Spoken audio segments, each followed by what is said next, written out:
Hi there, my name is Troels and welcome to Soundpaint.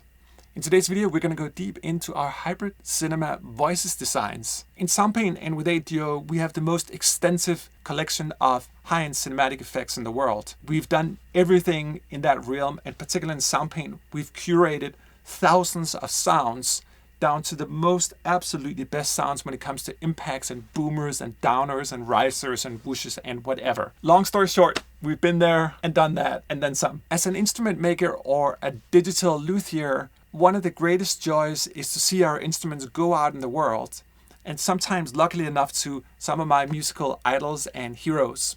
But in speaking to some of the greatest composers and producers in the world, I want to say the most resounding feedback we get is that it gradually gets harder as you move up that scale of professionalism, if you will. How am I going to renovate myself? How do I sound different? How do I stand out? What is my voice, and how do I particularly grow that voice as well so I'm not stuck in the same loop? In a humble way, I think the same fear is haunting us as instrument makers. How can we push it forward? How can we create new sonic paint? I really see my most noble job as in creating new instruments, ideally for the future of music. That sounds very big, maybe a little too big, but the idea just being that we're trying something new. We're trying to move the needle forward and not just like be on rotation, if you will. A while ago, I had a conversation with Tanya and I was telling her about this sort of perpetual fear in terms of making new instruments. And I'm like, I don't really know how we can push forward the cinematic game anymore. It just seems like we've done it all. And then she's like, have you ever done it with a voice? I was like, huh? He's like, have you ever done it with a human voice? Like created all those effects, but using the human voice as your instrument. And that was like just a beautiful awakening. And that is the premise of the entire library today as well. The idea with hybrid cinema voices designs, which is a part of a larger collection here, but in particular with the designs here, is to focus on trailer effects. So how did we do that? Well, a lot of samples, a lot of vocalizations of the classical sounds. So if you notice here in the browser, we have 808s that are velocity based. We have a variety of different sounds that are made with the body. So not just vocalizations, but also using the body as a rhythmic instrument. We have booms, we have downers, we have heartbeats, a variety of different kind of heartbeats that are recorded in different ways and processed in different ways as well. So you'll see you can use heartbeats for a lot of things. They can be like little TikToks on the top of your music, or they can be big fat bottom basses in the depths of your music as well. We also have other sounds like impacts, both low impacts and high impacts. We have downers in different categories, both low downers and normal downers. We have noise cymbals, we have risers, we have TikToks like clock sounds but made with the mouth, so think like all the sounds on extensive layout of the keyboards here. So when you see one of these categories here, for example, the booms, you have 50, 60 different booms on every single key. That goes for all the parts here as well. And then we have other sounds like whispers as well, these beautiful ethereal kind of whispers. And combined, that gives us a massive epic collection of all the traditional sounds we're used to, but all made with the mouth and with the body as a vocalization, if you will. Now, hybrid voices designs is a very extensive library. As you can see here, there are so many different parts with so many different samples in every single key. So I thought I wanted to demonstrate in two ways. First, we're going to go inside the DAW. I made a composition predominantly just using this instrument here and really show what happens when you create rhythms and all the effects combined and have like dozens of different layers together, and like what kind of music can we create with this library. After that, we're going to come back in the studio here. I'll play some of the individual banks here and also some of our beautiful programs to really showcase more individually how this library sounds and how flexible, how many cool things you can do with the human voice. It is really the most beautiful instrument in the world. The voice is my favorite instrument, and as you're about to witness here, it can do so many different things. But there are thousands of different options inside of the library, and with the modularity of the Soundpaint engine, particularly our 2.5 now, you can do virtually anything you want, as you're about to see. So let's get inside of the DAW, and then I'll meet you out here again. See you soon. All right, so we're inside of the DAW. Let me just play you this composition here, which to me was a complete surprise from a musical point of view. It has that underlying organic tone to it. You'll see what I mean.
Isn't that a wild piece of music? This is just something that came out of the ether. I let the sample seduce me. I love talking about this. And speaking of that, the demo begins with a modified moan, which is sort of down-tuned to become a drone, if you will.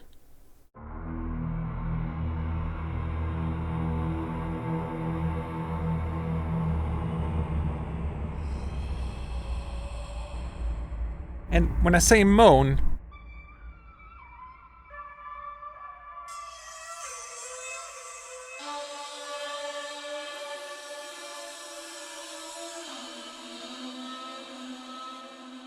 it's really a moan that's been vocalized and then just stretched down to become this sort of power drone, if you will.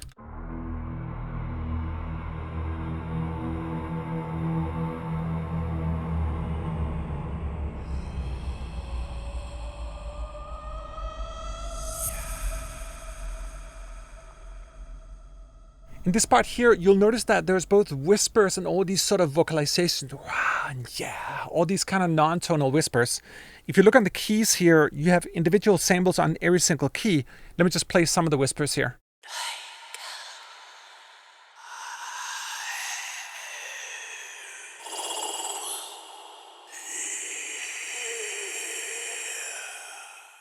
And then on top of that, we also have vocal risers. We made the equivalent of sort of trailer risers, but with vocals instead. They're super cool. And one thing, and this is why it takes a long time for us to create these libraries, that the different samples in every single key are completely different. So if I just play nearby keys here, you'll see how different they sound.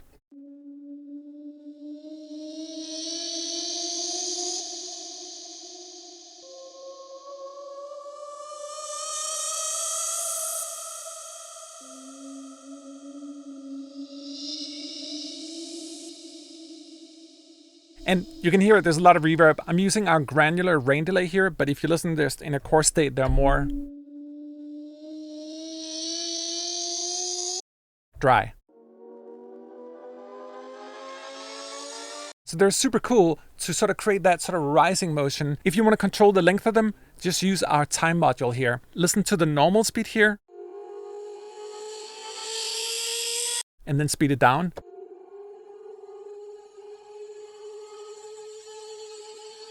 You get these sort of supernatural effects, and you can also go the other way. So it's a super neat way of controlling the exact length of the risers if you need to do that. Now, on top of that, there's also sort of these weird sort of tick-tocky kind of sounds. That's made with a body just sort of slapping the body in different ways. I say a body. It was made with someone's body being slapped in different places and just really have sort of a, I don't know, fatty kind of skin sound. Like standalone, they sound like this.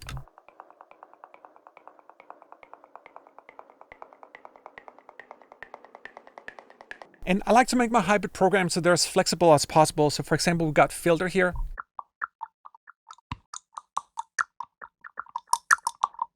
So I can fully control the filter as I move it in and out. But also have a pitch bender going over 2 octaves here,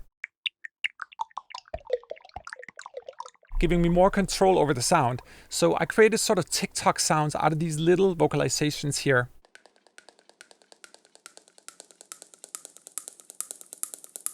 And as you notice, there was a counter movement going on. Certain things were going down, other things were going up. I was gradually opening the filter on the sound and then using the pitch bender going down, which sort of created sort of a contrasty kind of motion.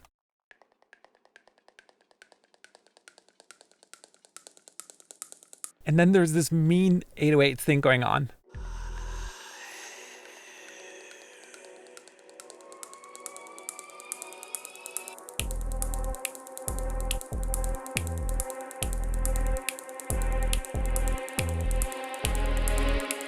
The 808s were an experiment where I was like, would it be possible to recreate the 808 with the mouth, going like kind of into the microphone?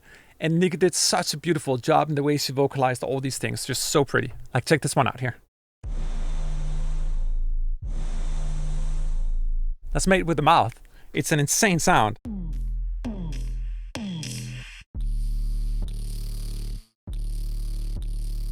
And all these 808s are velocity based, so you get 127 different organic velocities on every single key, meaning you can go sort of more soft, and then a little bit harder, and then like super hard. So you have all these sort of ways of playing with the 808. They're not just static single shot samples. Oh no, this is Soundpaint. Every single key has 127 different variations for the 808s.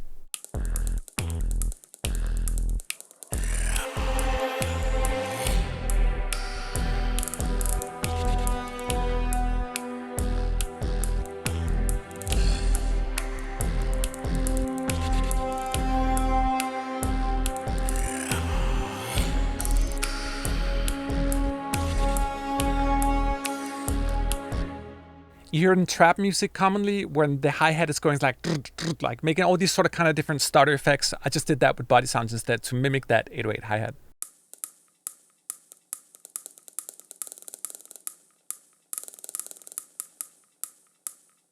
And on top of that, I'm just using these sort of body slap sounds. Cling, cling, clack, clack, smack, smack.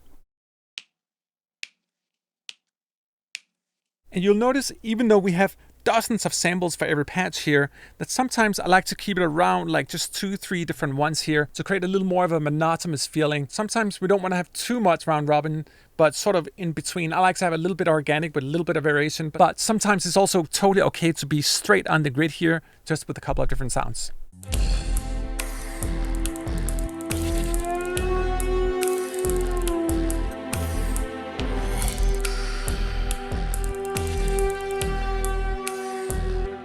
You probably also noticed that there was a French horn kind of playing. That's coming from our cage arc here inside of Soundpaint.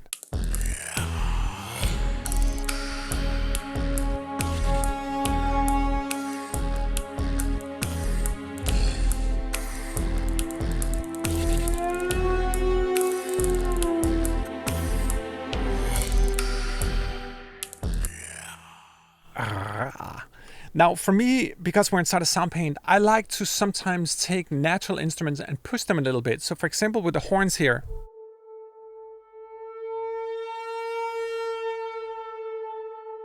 doing things to them that you commonly couldn't do in the orchestra or the physical world. It can even be with chords too, just because, I don't know, because we can.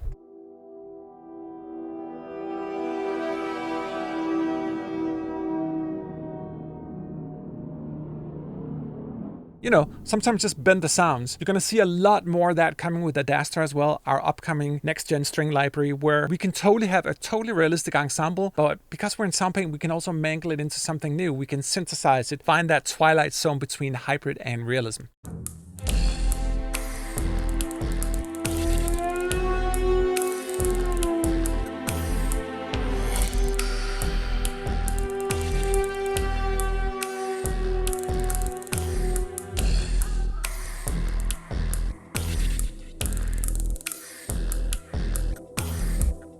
Now, as a snare drum, I'm using a moan.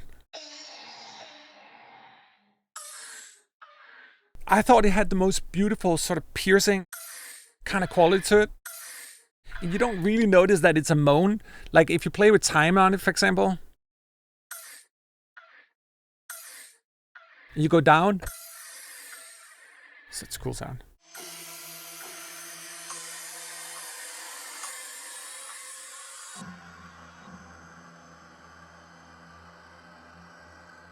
Really that's why I call this patch like the best sound ever for many reasons. But musically, subliminally, it's sitting somewhere unique that I haven't felt before.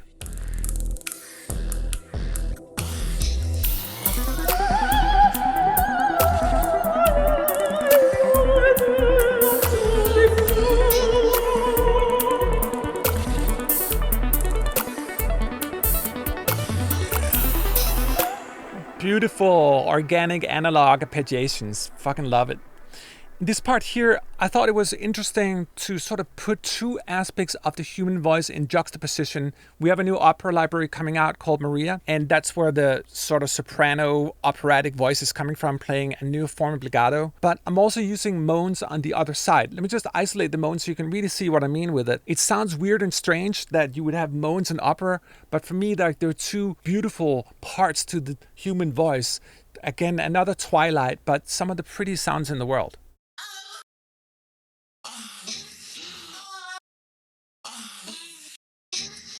Now, that might sound funny on its own, but if I use let me just add all the individual pure vocalizations, no opera singers, this is only coming from the library, you'll notice that it sort of comes into a new vocal sort of symphony. I was about to say cacophony, but symphony is probably a better word.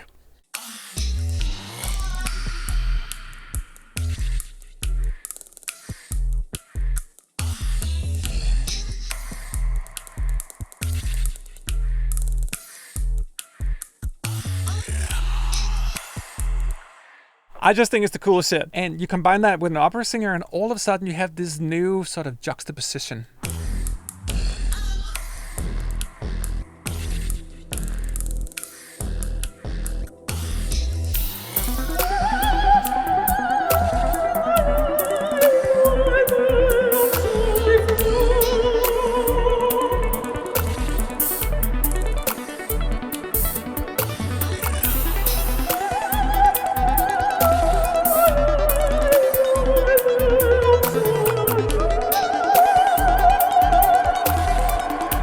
Now, in this next segment here, I used an 808, but I played it a little more musically like a real bass. You'll notice here that I used our one-note stretch under sound mode here, isolating just one of the 808 sounds and then really make it playable.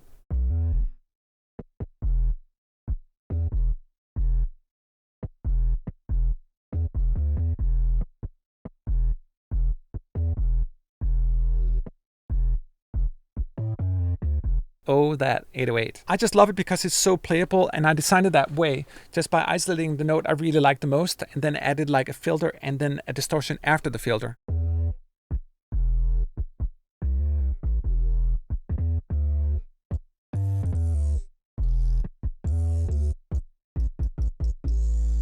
So sweet. Also have glide on it. If you noticed here, we have the touch module, but with glide put on here. So it's monophonic, but a little more like an old school sort of Model D bass.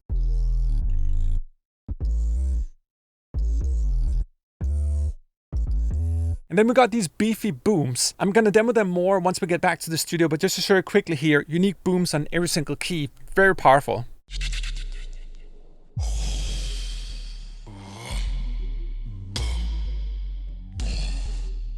Isn't this one cool? Love it. Like, if you take someone like this, you go into one note stretch here, and you click the note here, and then isolate it. Now it's fully playable. Kind of a cool tom. Cool.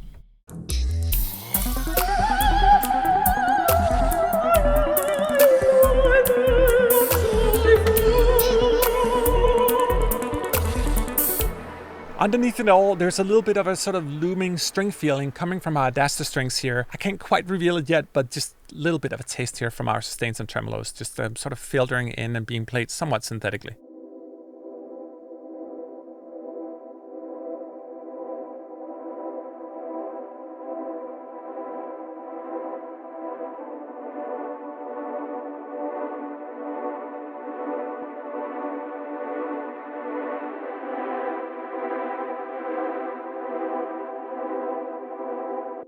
You'll notice that I have a bouncing LFO to create sort of a sidechain effect on it. So this is what we're talking about when we break the norms inside of Soundpaint in terms of like bending the conventions. Like, what should the orchestra really be? What would kind of be cool if you could sidechain your sustains?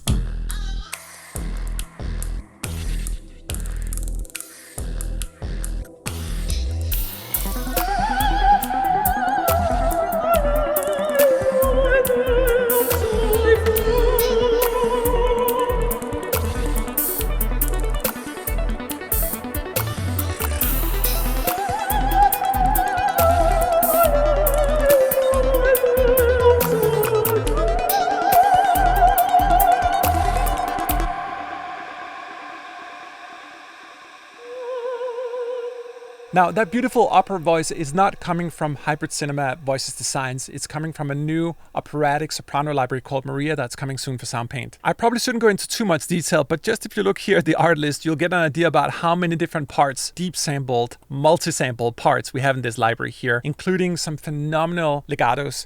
Let me just play with one of them here. You can see the melody just very simply being played here, sort of just going down in steps. Let me just play it here.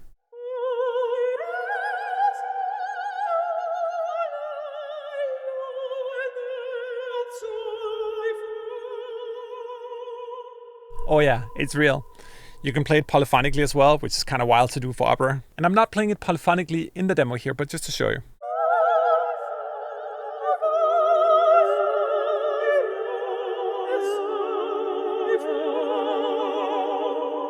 It's kind of wild that we can just play with opera singers in groups like this as well, but just this solo alone here is so powerful.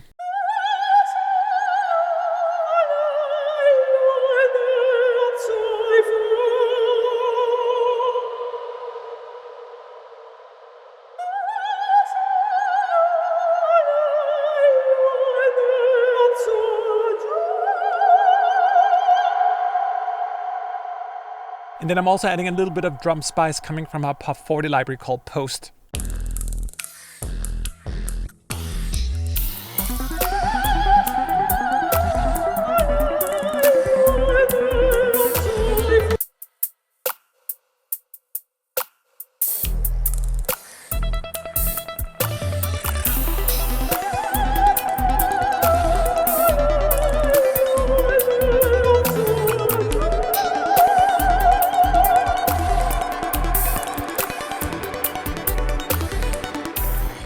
And then I didn't really know what to do in the composition, so I just went sort of smooth jazz, which is like my de facto way of doing things when I don't know what to do.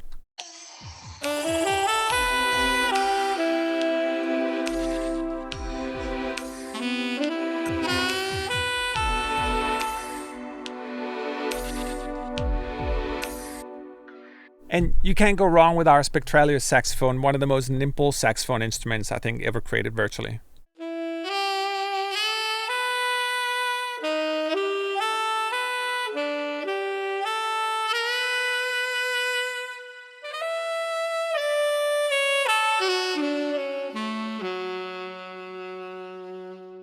It just works on the keys. For me, the best instruments are when I feel I become the player, and it's one of those instruments.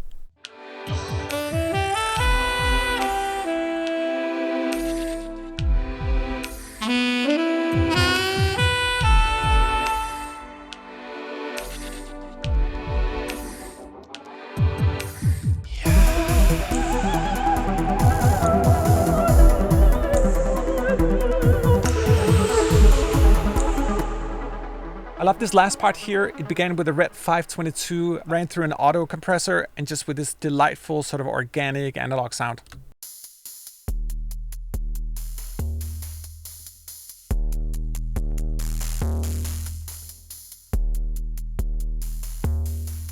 With a little bit of Juno arp on top.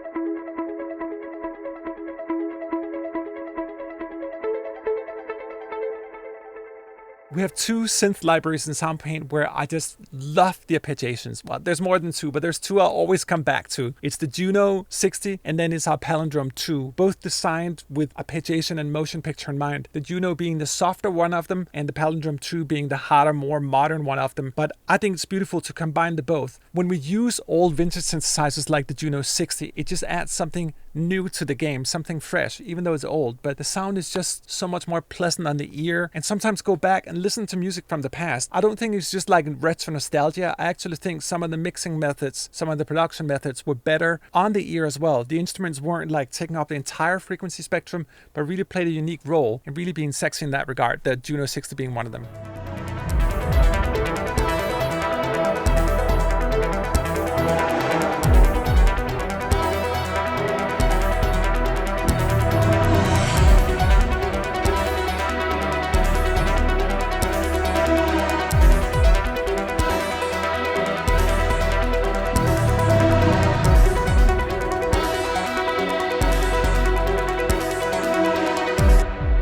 When I make demos, I don't know why I keep coming back to arpeggiations and just explore them in different ways here. So in this last part here, I'm using the Juno 60 combined with the J8X, and the combination between those two arpeggiators for me was just so inspiring and like film centric, if you will.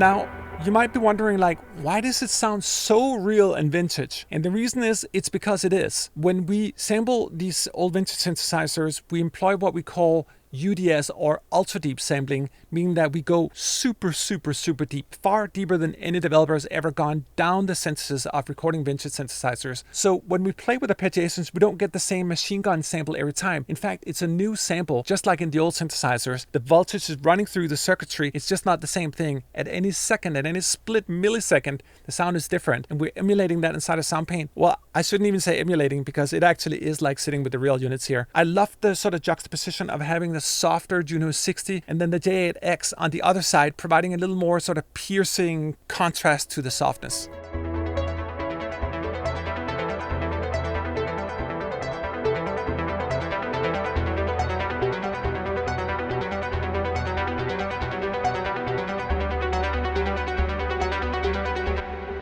I mean, to me, these sounds are like synthetic Stradivariuses. Like, this is better almost than any spiccato you'll ever get from strings, even though we have that as well. Let me just show you briefly here. If you look here, you'll notice that we have Sordino spiccatos for a Dastra here playing.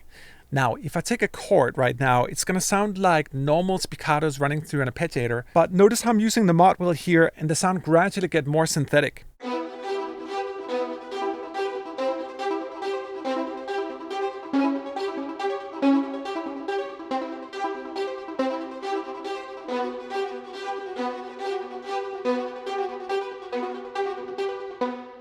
This is one of the beautiful things in Soundpaint, that orchestral is now in a twilight between reality and whatever is coming down the lane. I love it that way, and as you'll see with a slew of new orchestral releases coming soon, including a Dastra, we're no longer bound or enslaved to conventional orchestral sample realism. We can really go anywhere we want. We can have the most beautiful polyphonic legato, or we can take spiccatos and almost like synthesize them and then bring them back to natural realism as well. It's really a joy to do. You mix it with vintage synthesizers and you got some sweetness going.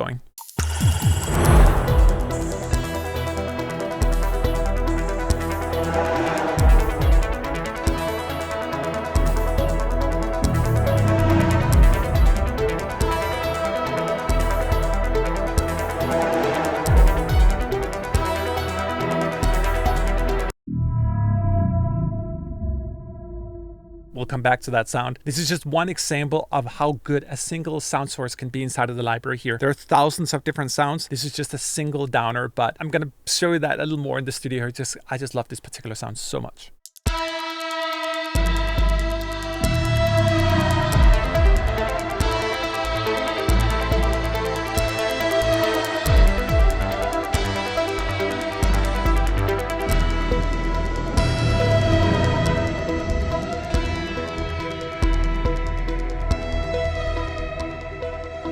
Now, there's a little bit of supported brass coming from our Majestic collection here. I'm not going to show you that quite yet as well. I'm sorry for teasing a little bit. But what I am going to show you is just that sort of solo guitar lying on top, which is our beautiful 2020 PRS.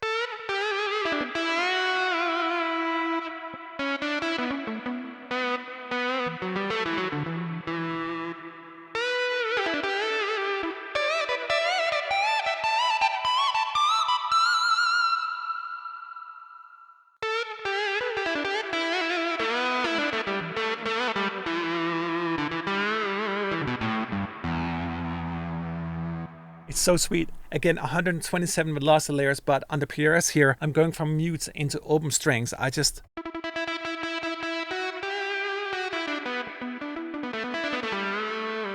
It's impossible to describe. It just has that elasticity on the keys. But anyway, that's our PRS 2020 library as well, which I often come back to as well. You'll notice in Soundpaint we have this little heart here. Whenever I click it, it'll automatically go into my hearts folder here, so I can keep all my favorites for eternity. Now, that was inside of the DAW. As you could hear, a lot of things are happening when we start contextualizing all these human vocals together. It creates a unique vibe. It's cinematic, it's big, but in a new and fresh kind of way, which is why for us, we're really going to pursue further down this lane in terms of using the vocalized element as a new form of hybrid sound generator, if you will. But as I mentioned as well, I thought it could be interesting to go in the studio as well and demo individual parts and individual programs as well. If you look at the parts alone here, there's a massive amount of content. We're virtually covering all the major styles within the epic cinematic kind of instrument region. And we also have a bucket load of programs. So yeah, I'll see you in there, and let's go deep.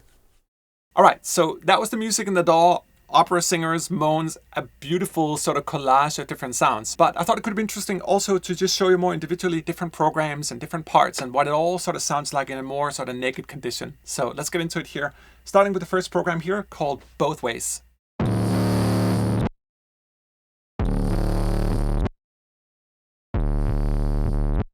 So the 808s are velocity based, meaning that depending on how hard I click it, I generate a different kind of 808. So if I hit it really hard, I get sort of a very punchy kind of sound, a little bit softer. Not so much on the attack here. Now I'm gonna guess that there's distortion in this guy here. Let me turn that off so we can listen to it in its raw condition.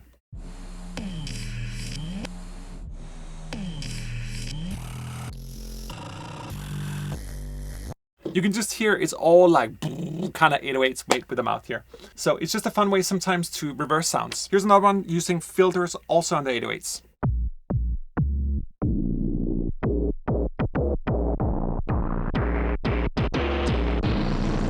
Made with the mouth. It's so fascinating. Just the 808s. Here's what I call the best sound ever.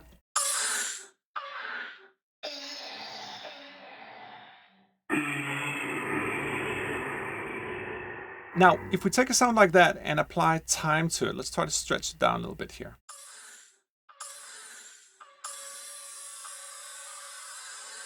And all of a sudden, it's something different.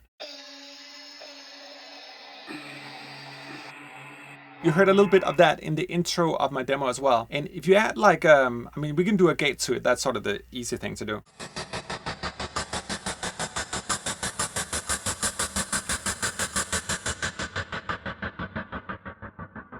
But even if we take something like a shimmer, for example, and apply that, we can create these sort of beautiful otherworldly soundscapes by combining time and slow down the sound.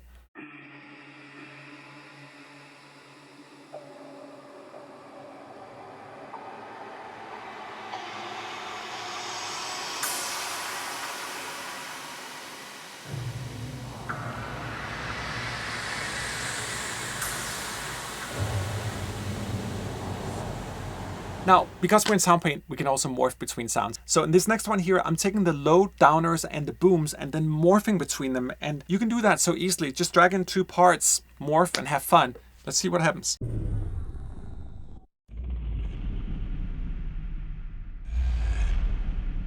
Isn't that cool? So this one is a good example of how effective morph can be. I want to say it doesn't always apply to every single thing you do, but sometimes you get a lucky strike. Notice how I'm playing the same key here twice.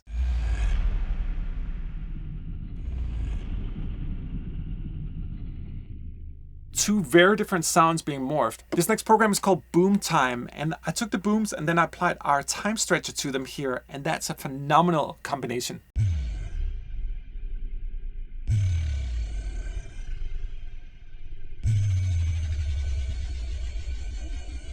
Like that sound? And they're cool to speed up. Let's go really, really slow in time here. You can hear how it goes like woo, woo, woo, woo, woo. But then when I move the mod wheel up here and speed up the time, you're gonna get this sort of accelerating crescendo effect. That's cool shit. Like this one here, normal tempo, but then slow down in time.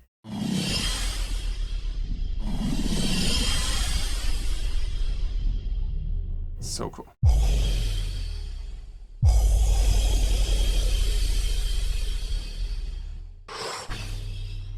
Oh, that one's cool. Let's go slow.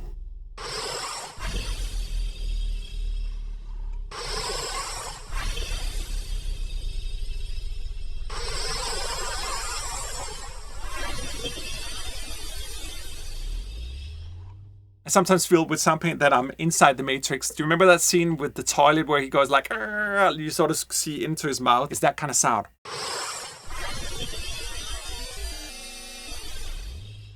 This next one is just a little cute one. It sounded like 80s toms. This next one here is called Double Downer, using both our different kind of downers combined.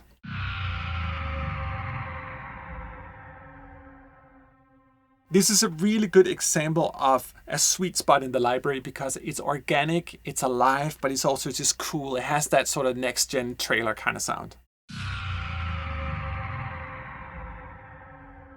Yeah, that's the good shit right there.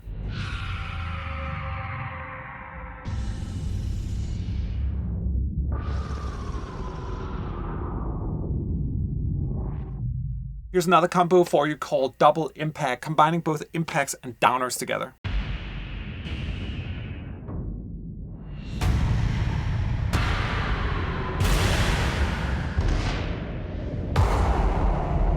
It has that very organic kind of quality to it.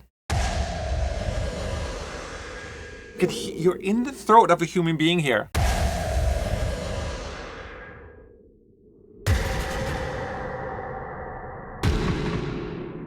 This next program here, I was sort of experimenting with the idea of reversing downers so they become risers and reversing risers so they become downers. Let's see what that sounds like.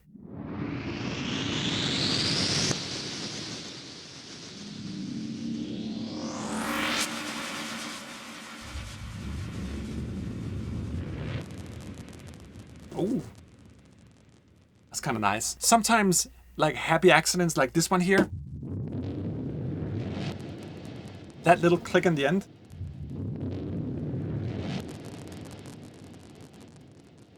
that sort of static crackle for me is fresh. That's something I would probably use in a place because like that's not a sound you normally hear. So I think when it comes to trailer stuff and what we often try to do with the way we approach these things is really to find those sort of unique sounds.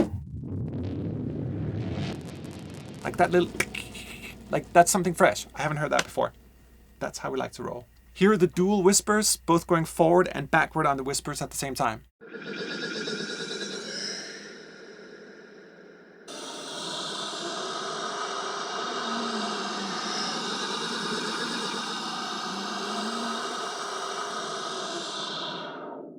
Oh, nice, that little like zombie sound.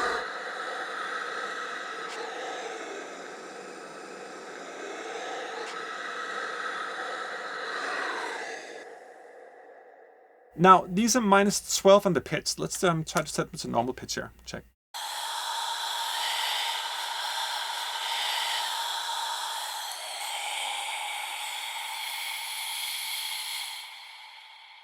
I love that little like super airy high in the end on that note.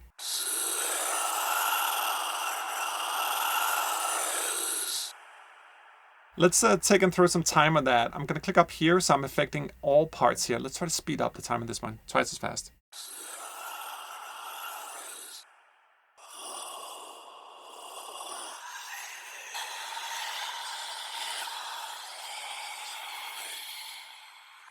All of a sudden you got your Poltergeist horror trailer thing going. This next one is called 4 times the smack, and it was just the idea of like trying to make like a super impactful sound, just stashing a bunch of shit together in the engine.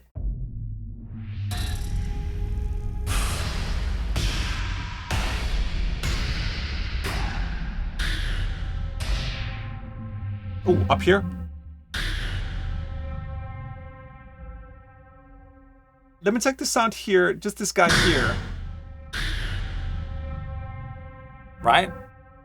Now, if you want to try something really crazy in Soundpaint, and this goes a little bit outside just this video, go into parts here and look at the dice here. And I'm going to do 1, 2, 3, and 4. And then I'm going to click on this dice here. It's randomly going to load 4 different instruments together. It can be anything in the engine. So whatever I have on my drive here, it's going to do. And we'll see what we have.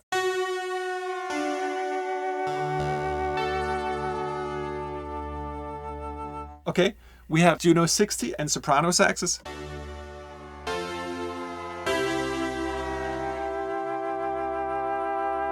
Okay, let's roll the dice again. I love doing this stuff because like you really come up with some crazy shit sometimes.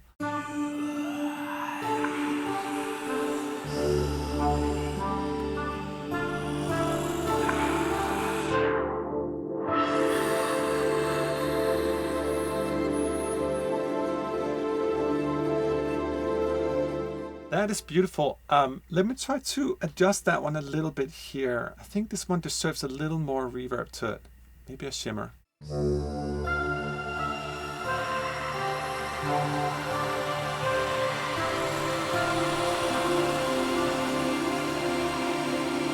Have fun with the randomizer.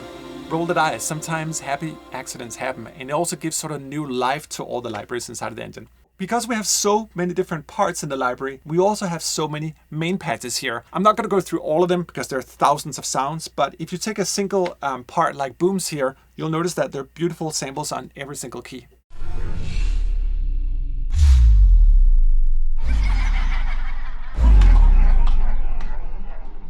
So you can hear there's that sort of boomy quality to all of them, sometimes with a little bit of a swoosh.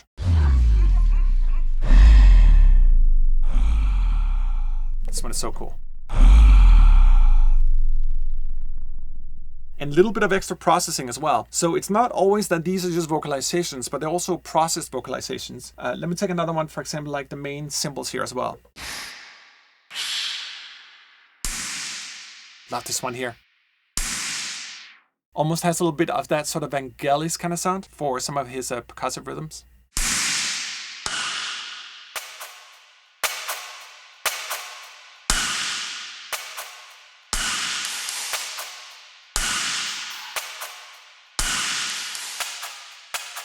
And of course we have downers. One of my personal favorite categories is also a term that we came up with. I just love them so much. I use them in my music always. They have such a transitional quality.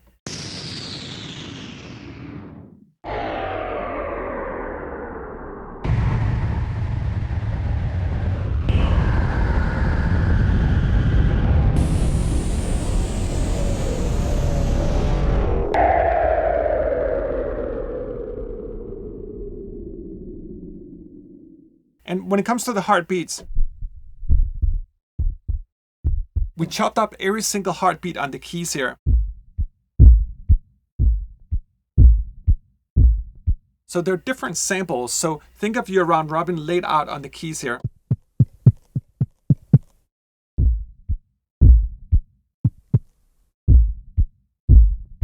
And when you have 5 different parts that each have unique samples on every single key, you have hundreds of heartbeats.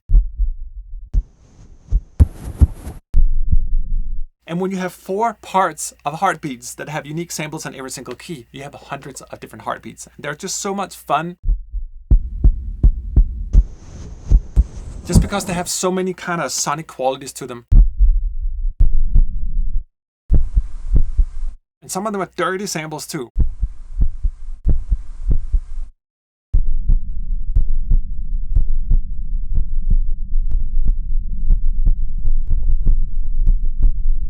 But that's what happens when we take the sounds, really try to do them sort of different colors and process them in different ways, so they have different kind of sonic textures and characteristics.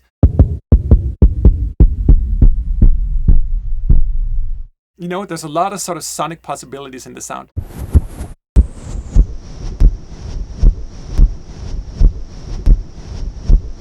With this next one here, I wanted to make Poltergeist out of the moans. So slow them way down in time, have 2 different opposing ones, one playing in normal direction and then the other one reversing, giving something like this. That sound for me? This one here, while it might sound humorous as well, I think certain sounds are really piercing in the subconsciousness, in our sonic subconsciousness, and a sound like this for me here, something to it.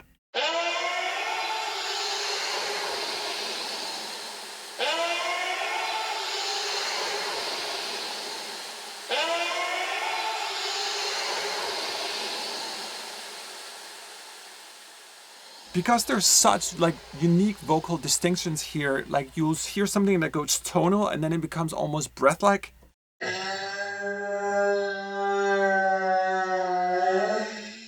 Like it goes in like overtones.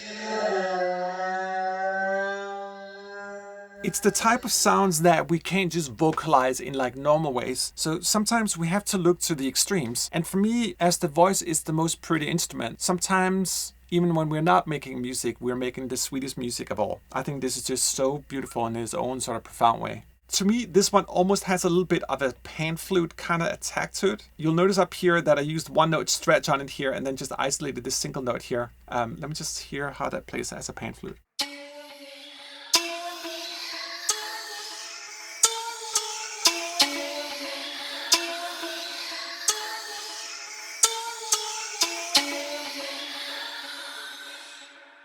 Like, for me, the subconscious seduction in the sound, the fact someone is saying, yeah, on top of the note.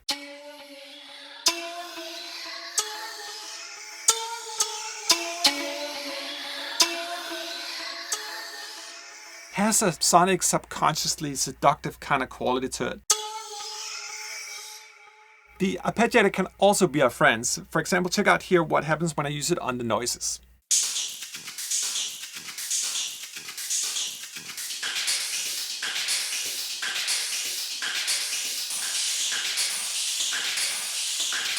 You'll notice when I move the mod wheel here that I'm controlling offset. So in the beginning here it's kind of loose. But as I move the mod wheel up, it gets tighter.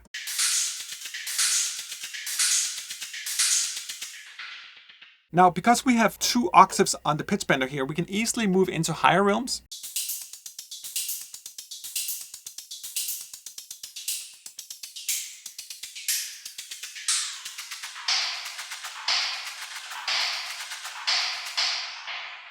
Now, as you also heard in the demo here, I love the 808 here. So this is the same one here, just isolated. It's so playable. I did go a little bit crazy here in terms of the effects. I added 2 distortions side by side just to see what would happen. And it really, really gives this sort of beef piercing 808.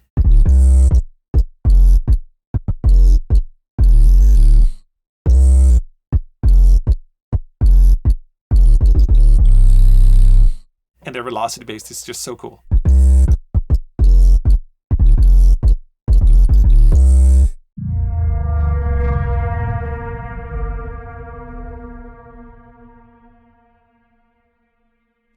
That's just supersonic sweetness to me, you know?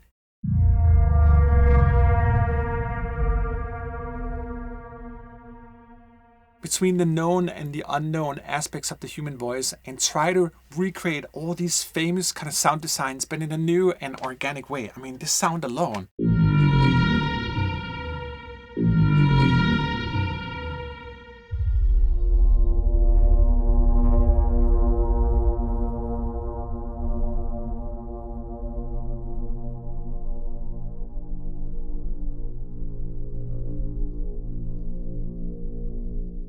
Is only using 1 single sample. If you notice here, this was coming using our 1-note stretch here. That's how much you can just do with a single note inside of this library. I hope this video has given you some kind of idea about how far we can use the voice in new directions, new sonic territories, and expand upon something that perhaps has been stagnating for a little while. This is the first out of many libraries to come in our hybrid cinema voices line. The designs here are really thought sort of to be trailer designs, trailer effects, if you will. We just don't like the word trailer, so we call them designs instead, but it really is trailer effects. And hopefully just pushing the bar a little bit, you know? I just think it's so beautiful that with 1 single sound here, out of the thousands inside of the library, I can create so much.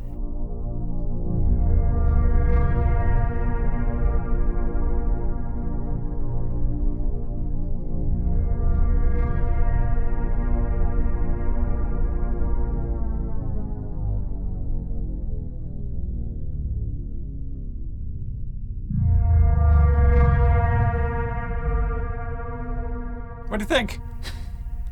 Thank you so much for watching. See you in the next one. Yes.